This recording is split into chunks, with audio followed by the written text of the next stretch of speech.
नाही, हा defence cluster आहे. मी तुम्हाला थोडं फक्त 2.5 वर्ष मागे घेऊन जातो.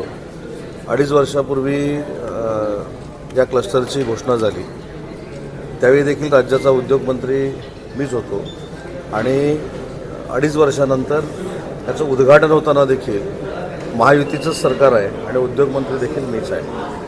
शिर्डीची शेती मंडळाची जमीन विखे पाटलांनी उद्योग विभागाकडे म्हणजे MIDCकडे दिली आणि त्याच्यानंतर निबे डिफेन्सला आम्ही ही जमीन दिल्यानंतर आज दीड वर्षामध्ये हा प्रोजेक्ट देशाला आपण अर्पण करतो आहे. आणि याच्यातनं एक सिद्ध झालेलं आहे, जे आम्ही आमच्यावर कायम आरोप करतात, टीका टिप्पणी करतात की इंडस्ट्रीचं काय झालं, इंडस्ट्रीच्या MOUचं काय झालं, तर त्याला हे दिलेलं उत्तर आहे.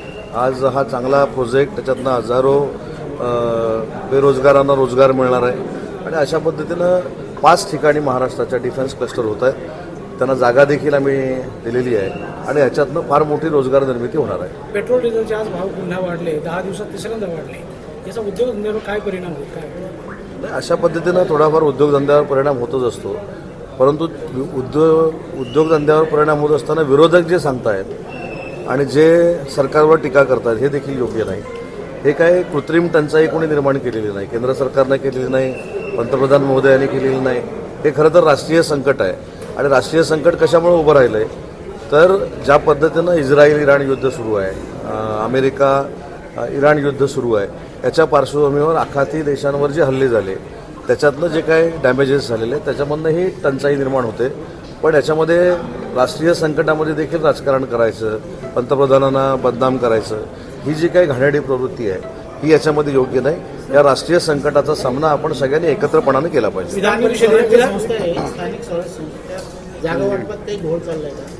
कसलाही घोळ चाललेला नाही.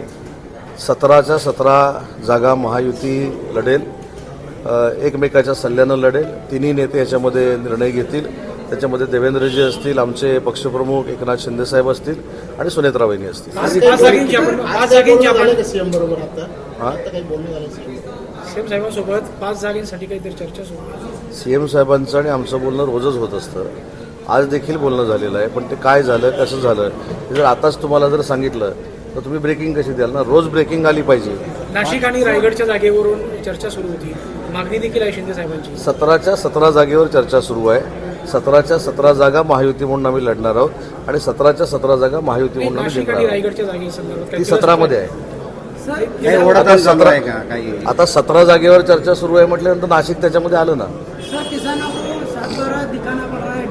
पेट्रोल डीजल नहीं, मेरे ख्याल से एक डिस्ट्रिक्ट में कहाँ ये ऐसा हुआ है जो न्यूज़ मैंने कल देखी है, लेकिन उसके ऊपर वहाँ के जो जिलाधिकारी है वो उसमें खुद देखेंगे क्या पक्का हो रहा है, कुछ नहीं हो रहा है, उसमें वो डिसिजन लेंगे. महायुतीच्या काळामध्ये 7/12 दाखवा आणि पेट्रोल डिझेल घ्या अशी परिस्थिती निर्माण झालेली आहे देशात, राज्यात. असं कोण म्हणालं? टीका होती असे की असं म्हणालं कोण? हेच मगाशी सांगितलं की राष्ट्रीय संकट आहे, याच्यामध्ये किती राजकारण करून स्वतःचं पोट भरायचं याच्यावर देखील काही लोकांनी विचार केला पाहिजे. नाही, जनतेला हेच आवाहन आहे जे मुख्यमंत्री महोदयांनी केलं की स्वतःहून कोणी कृत्रिम टंचाई करण्याचा प्रयत्न पेट्रोल पंपांवर होऊ नये, इंधनाचा साठा अनधिकृत कोणी करू नये आणि गैरसमज पसरवण्याचा प्रयत्न कोणी करू नये. हे जे मुख्यमंत्री महोदयांनी केलेलं आव्हान आहे तेच आव्हान राज्याचा उद्योगमंत्री म्हणून मी करतो. सर, तुमच्या मंत्रिमंडळात रिपोर्ट कार्ड करून काही चेंजेस नाही? मी अशा प्रश्नांना उत्तर देताना अनेक वेळा सांगितलेलं आहे की मला झेपतील आणि मला सोसतील असेच प्रश्न तुम्ही विचारले तर बरं होईल. ह्या प्रश्नाचं उत्तर माझ्यापेक्षा एकनाथ शिंदेसाहेब चांगलं देऊ शकतात.